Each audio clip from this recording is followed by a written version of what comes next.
Marvel Thursdays. Oh my gosh, they switched it all up on us. I'm Eric. This is Bailey, and live from the UK is Kim. Look, we're crossing our fingers here on the tech. It's a learning curve. It's a learning curve. And we got Ryan and William Mikolaj all working hard behind the scenes. We'll figure this out as we go along. But we're very glad, Kim, that we could have you back on these. How's it going for you over there? Good. It's good to see your faces. Nice to see yours. We actually got to hang with Kim in person at Comic-Con recently, which is amazing. It does happen once in a while. I do have eggs. That's right. Just take a pandemic break and then we make it happen.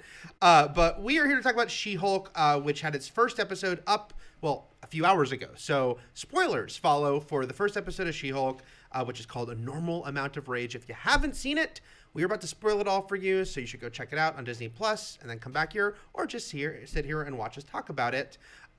She-Hulk, I think it's like the 8th Disney Plus Marvel show. They've been pumping these suckers out.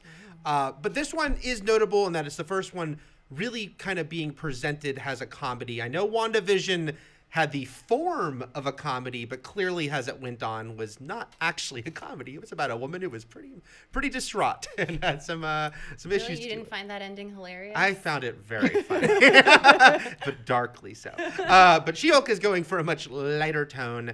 Tatiana Maslany playing the lead here, Jennifer Walters, Bruce Banner's cousin. Let's jump in here with everyone's first thoughts on She-Hulk. Kim, what did you think of She-Hulk? Well, I've recently had a lawyer show shaped hole left in my life since Better Call Saul ended, so I am embracing this. Very different tone, obviously, but I like it. It feels fresh, and frothy is the word that came to mind, and lightweight, which I like because it's different. It's a different tone to some of the other MCU shows we've seen. And I like that. It's, there were some issues I had with the humor, particularly around kind of the humor that foregrounded the characteristics of being a woman, because sometimes I felt like it went against the message that they were trying to put across about women, about feminism, which we can go into later. But there's definitely no kind of subtle subtext to this. It is all out there. And I'd say, on the whole, I'm looking forward to more from this show. And Bailey, before I ask you what you thought of it, I should mention this, something we were talking about right before. It's interesting that this episode is very much like, here's the origin story episode.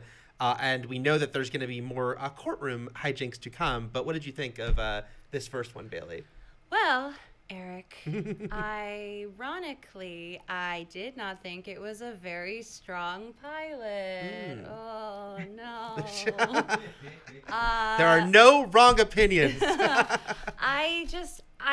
Based on what you've said, I'm looking forward to future episodes of the show.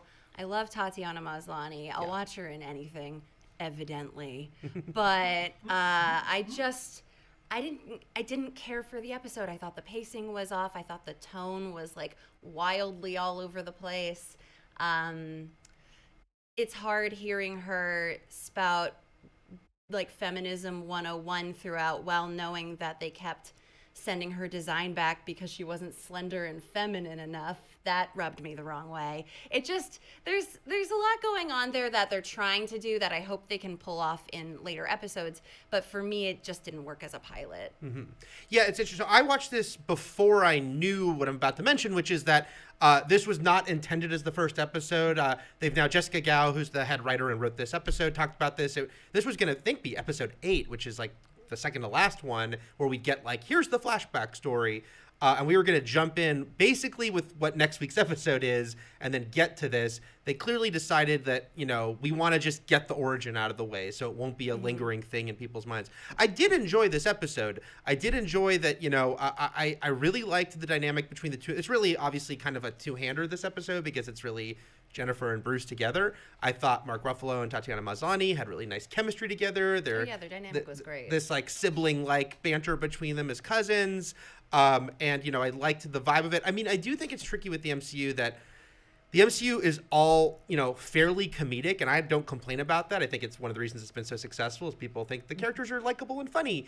But it does put an onus on a show saying, we're a comedy to maybe be funnier, And I think there is parts of this episode that made me laugh, but I wasn't like, this is hysterical compared to other Marvel things that make me laugh too.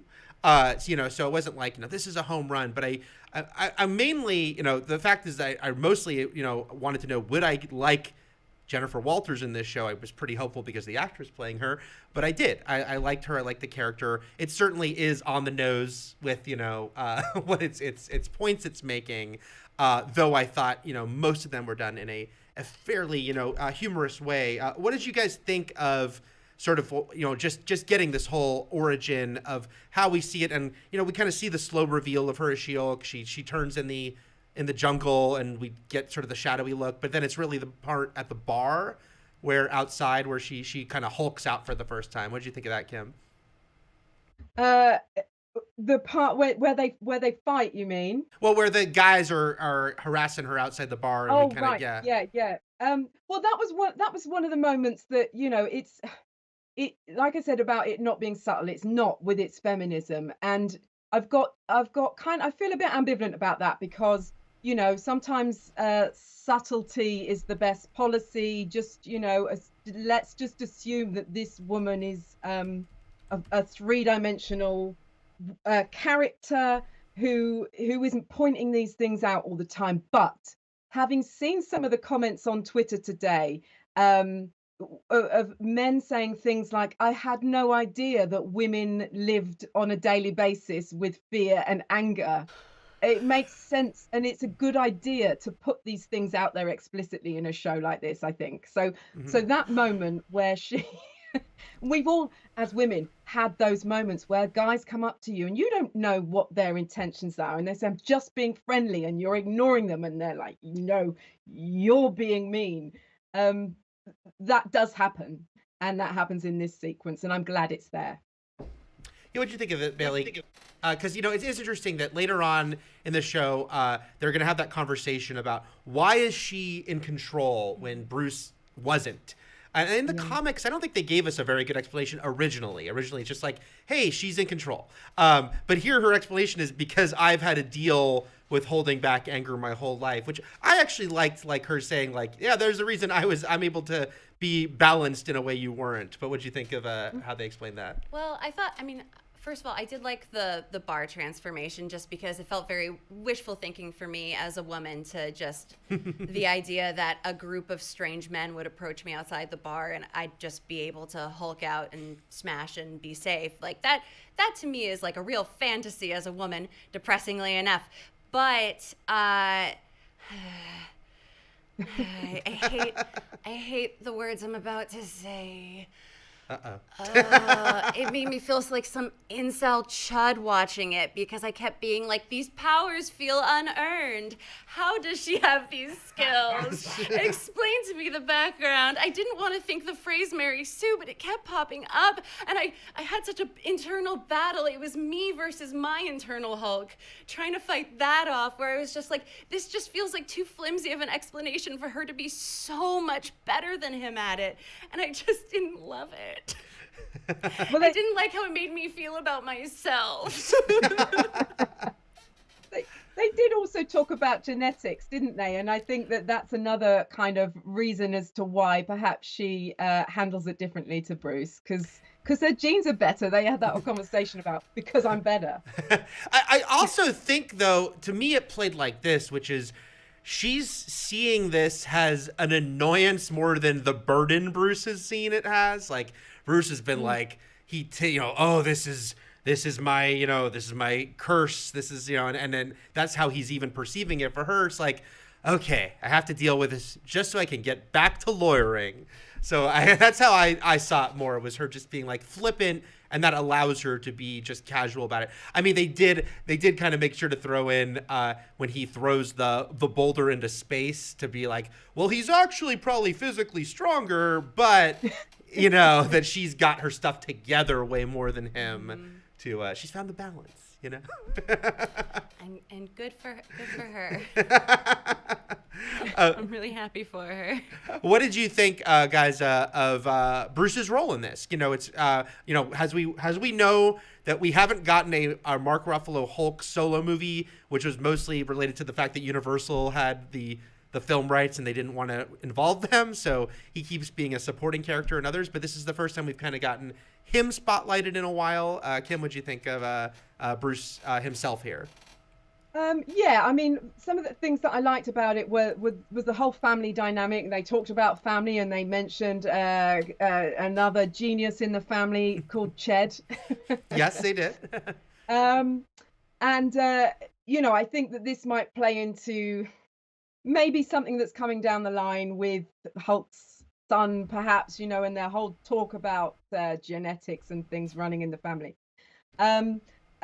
But he is obviously meant to be the male ego opposite her angry female here, and that annoyed me at times. That's that. There were things like that annoyed me about the representation of women, I suppose, where she kind of fell into a stereotype at times.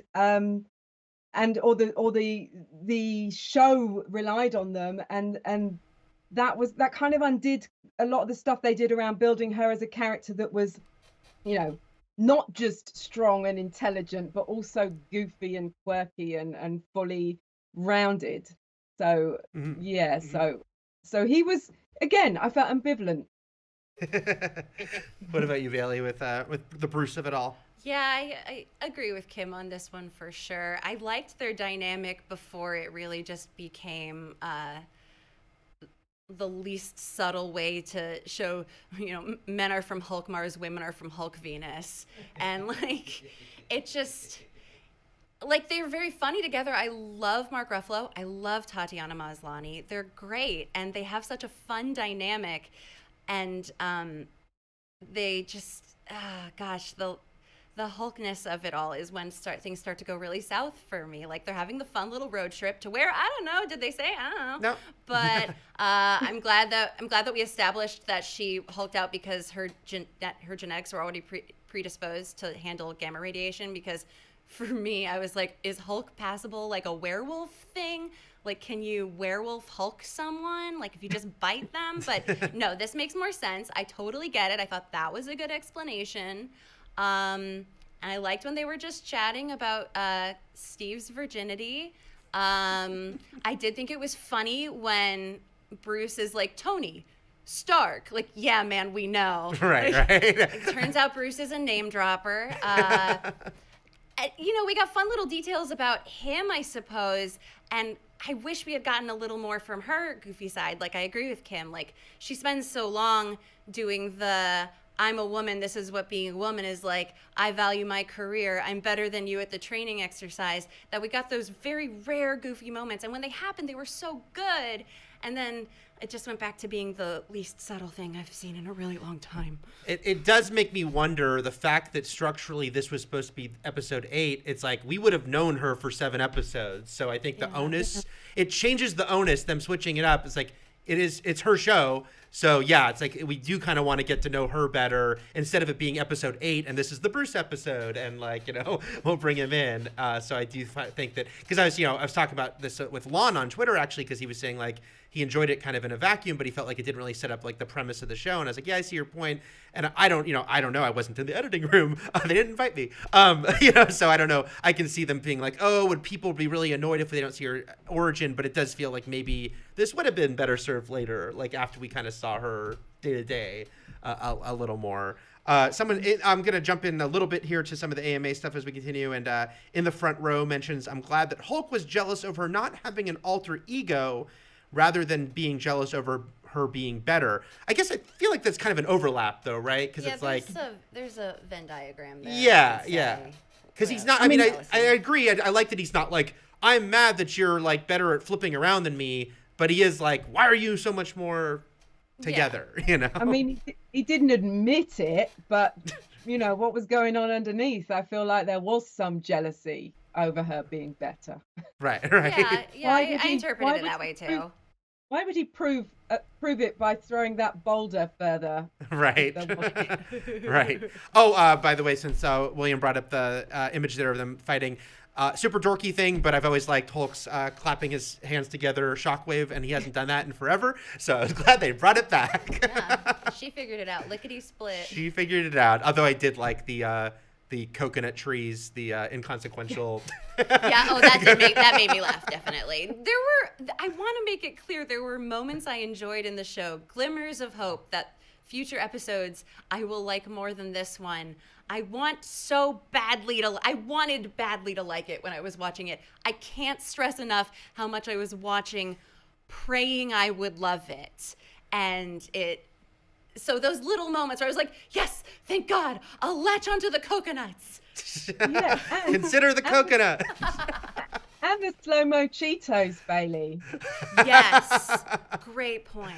If that was, if Cheetos paid money, they did well because it was a well-done use of Cheetos in that episode. Multiple uses of Cheetos. For us continuity geeks, we got an explanation for why the hell Bruce was human with his arm in a sling at the end of Shang-Chi. He was trying to heal up still from the Thanos of it all. Then Jen helped him get all better. So for connecting all the pieces there. You mentioned the stuff with Steve Rogers and the virginity talk. I do have to say, this was an amazing mid-credit scene. I mean, I did lose it laughing at the final beat of this episode of her triumphant scream. It was really something. How many kids do you guys think, between the two Spider-Man movies doing the gag of we're going to cut them off as they say F, and then this so many kids are going to be turning to their parents going, what were they saying? She got so close on this. I think there's no way they don't know. Like, even if they'd never heard the word before, they'd be like, I learned a new vocabulary word today. There's only one way that sound could have ended.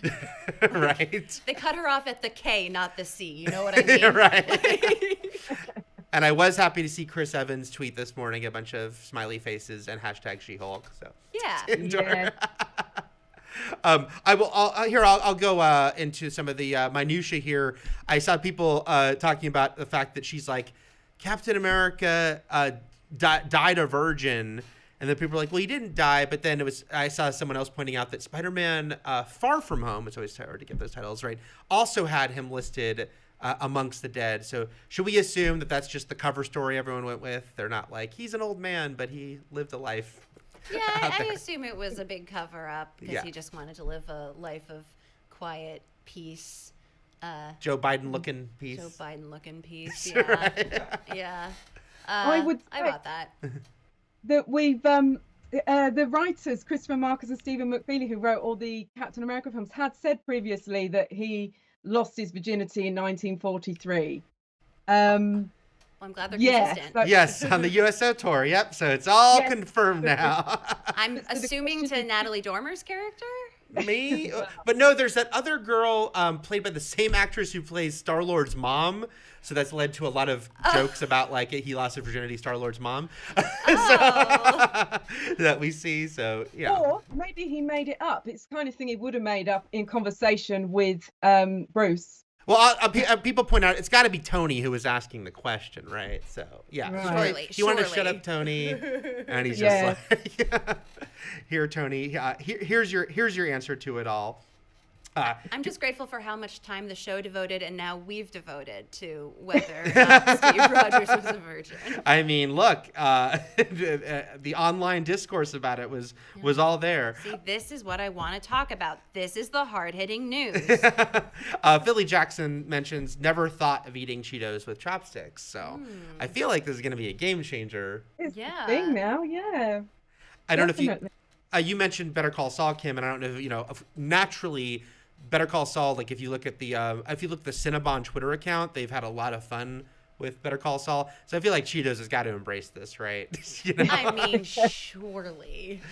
There's no way. Like, oh, thank you for the free advertisement. Right. Biggest media conglomerate in the world. Yeah, is it free? Probably not. Probably not, no. But although it does seem like it does seem more organic than a lot, so it probably was something the writers were joking around. And Eric, they're like, Cheetos aren't organic at all. Dun, dun, dun. What do you mean? There's a Cheeto tree. Don't take this away from me. They grow out there. They're a tuber vegetable. Jess Marie G has a question about the final scene, which I'll get to in a second. Although I do want to mention, as someone who did enjoy this first episode, I did think, but it had some issues here and there. But I did think the final scene with this is so hard to not screw up. Titania being a villain and Tatiana being the lead actress. With Titania. Why did they do that? We can't cast you. I'm sorry, the main actor. when she bursts in, because I want to say, and I want to know everyone's thoughts on this. I actually thought, like, because there was so much discourse around how the CGI looked on She-Hulk herself from the early trailers, and I thought for the most part I was fine with it. Like, some shots looked better than others, but it wasn't taking me out of it. I thought she looked good overall.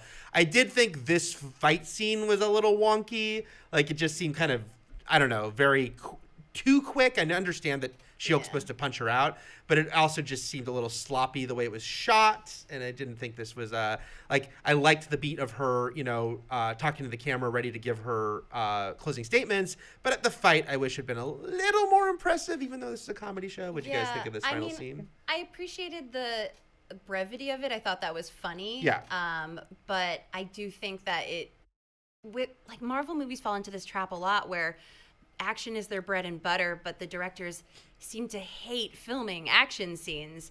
And I just felt so spoiled by Shang-Chi because we got a movie finally that had action scenes filmed by someone who loves filming action scenes. And with this one, even just this quick moment, we didn't even get to see the punch connect in a way that made sense. I just want them to be better. It's so much of the show. I'm just rooting for them to be better. I think that they can improve, and I believe it in my heart. This is ultimately a positive feedback.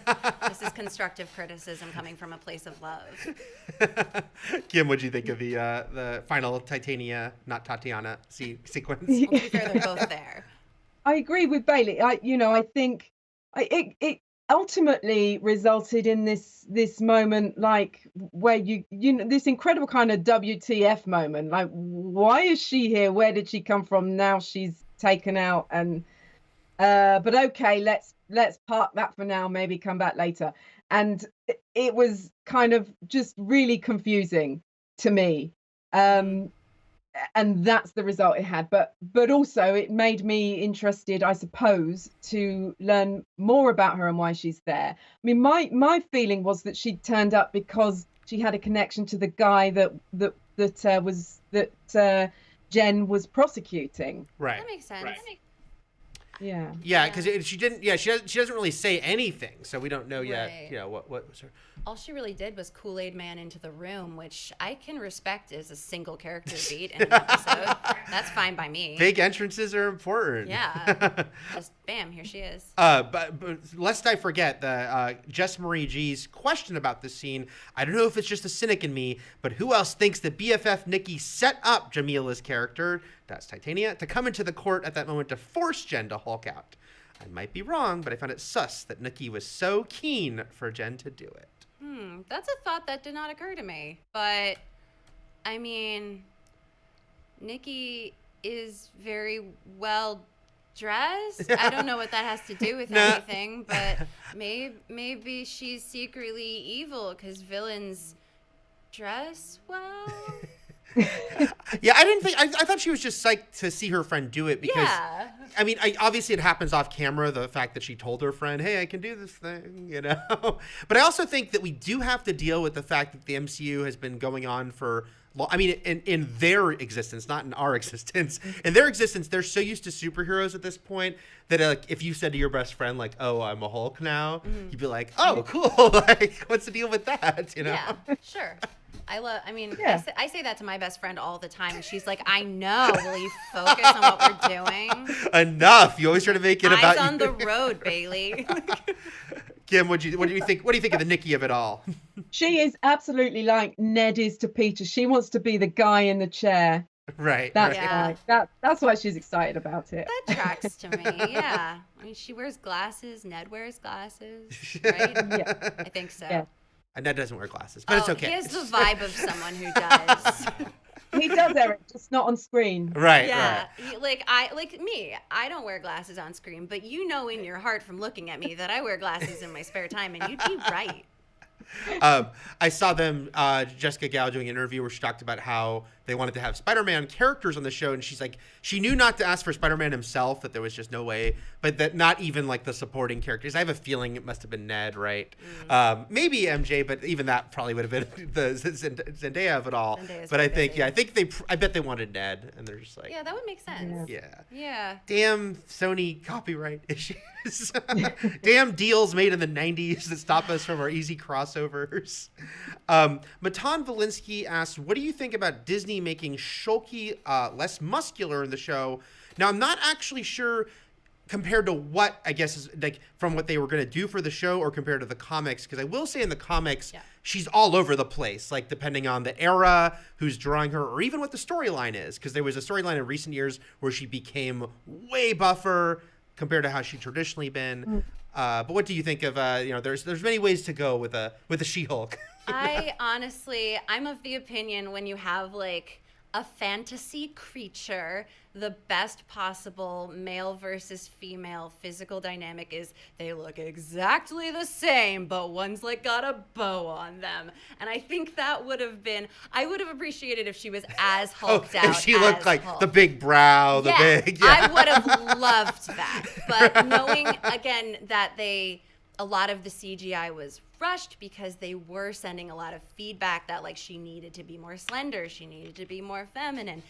Again, particularly given the message of the show is wild to me. But I just, knowing that she once in one draft was bulkier and visibly more muscular, I long to see that. Release the muscle cut. What'd you think, Kim, of her physicality? I think the official line is, I've seen some interviews where they've talked about, I think Tatiana herself has talked about how she is supposed to embody the stereotypically perfect form of a woman, like Bruce Banner, when he's Hulk, is supposed to embody the stereotypically perfect form of a man. And, that works, that tracks. It's a bit of a cop-out. But it also explains why her hair suddenly grows and becomes beautifully luscious. Yeah. What are they trying to say about curly hair? I love Tatiana Maslany's hair. I think it should stay the same. I don't understand why it's an 80s bouffant every time she transforms. No, it is, isn't it? It's really styled and swept up here. But, Bruce's hair stays pretty much the same. One of the Mark Ruffalo has perfect hair. That's what they're trying to say. I remember one of the Hulk TV movies, Bill Bixby, Lou Ferrigno, when they came back and did a few TV movies. One of them was really funny because Bill Bixby had a full beard in it, but when he turned into the Hulk, he was clean shaven, Lou Ferrigno, and it's just like the ideal male form is clean shaven. You heard it here first, folks. There you go. Just like, why not? The hair goes away.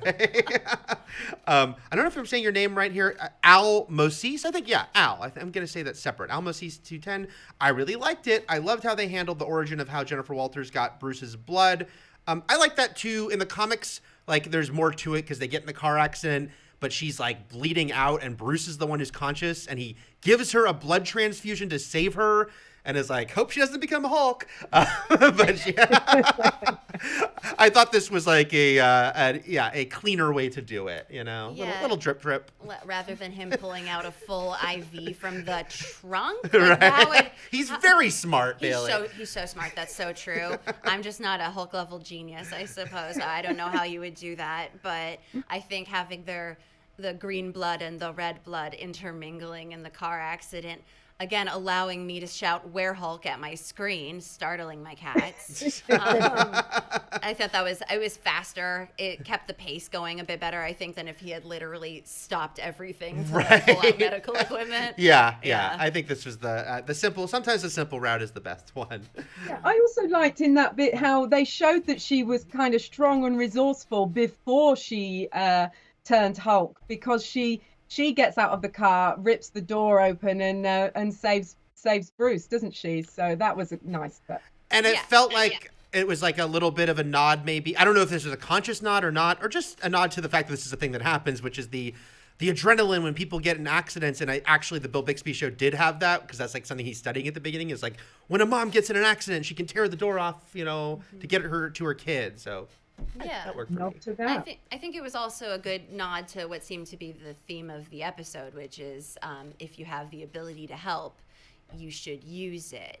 And that to me spoke to, I think, the inner superhero she has in her. She has the desire to save if given the opportunity, no matter what she outwardly says. Mm-hmm. So I thought that was a good bit of like hint at the inner character that we're, I assume, going to get by the end of the show. It wouldn't be much of a superhero show if she spent the entire time being like, I know I turned green, but I'm not going to be a superhero. You actually remind me of something else I did like about it, which is that, Bruce's initial thing is like, the life you led is over.